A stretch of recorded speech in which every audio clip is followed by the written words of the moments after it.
ሰላም ጤና ይስጥልኝ። እንዴት ተከበራችሁ ቤተሰቦች እንዴት ናችሁ? ደህና ናችሁ ወይ? ያለው ይመስገን።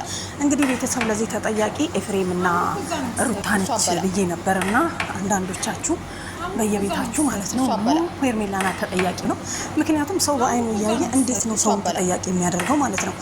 ምክንያቱም አንድ ሰው የሆነ በቃ አንድ ቀን እንኳን የሆነ የነሱን ስትሪ ማለት ነው የነሱን ከየት ተነስተው ነው ማን ነው እንዲያደረገው የሚለውን የሚሰማ ሰው ራሱ መፍረድ ይችላል ኤፍሬምና ሩታ እንደሆኑ። ምክንያቱም ሐኪም ቤት ይግባ ነው ደህና ነው እኛ ጋር አፍይበል አይሆንም። ስለዚህ ቤተሰብ የሚፈርደው አይደለም ቤተሰብ ለኛ ለተመልካች ራሱ የሚፈርደው ሩታና ኤፍሬም ናቸው ብለን ነው ማለት ነው። ስለዚህ ይሄ ትክክለኛ እርምጃ ነው። ምክንያቱም እኛ ሩታ ጋር ለምን ሄደ ሳይሆን እኔ አሁን እንደኔ ሐሳብ ለምን ሄደ ምናምን ነገር ሳይሆን ለምን ይታከም ስትባል እምቢ አለች። ምንድነው ሚስጥሩ? ሐኪም ቤት እንዳይሄድ ያደረገችበት ምክንያት ምንድነው? ይሄን ማሰብ አለባችሁ። ስለዚህ አብርሽ ይዳንና የፈለገበት ቦታ መርጦ ይሄድ። ያው እንግዲህ ፈጣሪ ፈቅዶለት መራጭ አድርጎታል። አንዳንዴ እንግዲህ ያው ስትወደዱ እንዲህ ነው አያችሁ አይደለ?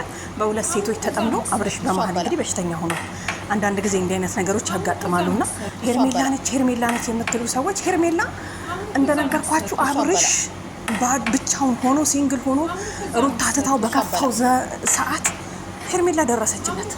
ስለዚህ ሄርሜላ በቃ አብረው ከሆኑ በኋላ ወደደችው አላለ። ስለዚህ ምንም ጥፋት እንደሌለባት አሁንም ደጋግሚ የምነግራችሁ ነገር ማለት ነውና እነቡዜ ወንድም ናቸው። ማንም ሰው ለወንድሙ ለዘመዱ የሚያደርገውን ነገር ነው እያደረጉ ያሉት። እነዴቭ ዳኒም ሙዜ ስለሆነ ነው። ስለዚህ እንኳን ሙዜ ሆኖ አይደለም አንድ ሰው ጎረቤት እንኳን ከሆነ የሆነ ስሜቱ ሊሰማው ይችላል ማለት ነው ቤተሰብ። ለማንኛውም እንግዲህ በጣም መጠየቅ ያለባቸው እነኚህ ሁለቱ ኤፍሬምና ሩታ ሲሆኑ ከዛ ደግሞ መጨረሻ ላይ ግን አብርሽ ሄርሜላ ጋር መሄዱ አይቀርም ነው የምላችሁ። ምንም ጥርጥር የለውም። ይሄ አብርሽ ሲድን ሄርሜላ የት ነች አምጡልኝ የት ነች እንደሚል ምንም አትጠራጠሩ። ምክንያቱም አሁን አያውቀውም የት እንዳለ ራሱ አያውቅም። አያችሁ በደመ ነፍስ ነበር ሲያወራ የነበረው ማለት ነው። አወዳደቁ ራሱ እያዳመጣቸው እያያቸው ግንባሩን ያዘና ተንሸራቶ ነው ዱብ ያለው። ስለዚህ ብዙ ቤት ሄጃ አይቻለውና ተጠያቂ ሩታ ነች በቃ።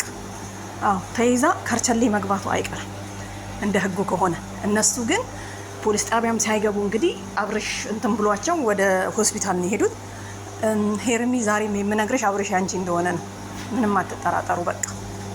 ምክንያቱም ብዙ ነገር ተናግሬ ያለው ከዚህ በፊት ታው ስላችሁ ምናምን ብላችሁ ስለ ሂደቱን ራሱ የማታውቁ ሰዎች ሩታን ደግፋችሁ ምንድነው ቆይ ይሄ ነገር ብላችሁ ራሱ ስትጠየቁ መልስ የላችሁ ማለት ነው። ስለዚህ አስቡበት። እኔስ ብሆን አንድ ሰው በቃ ማንም እንደሚያደርገው ይጋባል፣ ይፋታል፣ ሌላ ያገባል። አሁን እኮ ሄርሜላ እኮ ምንድነው ጥፋቷ እዚህ ጋር?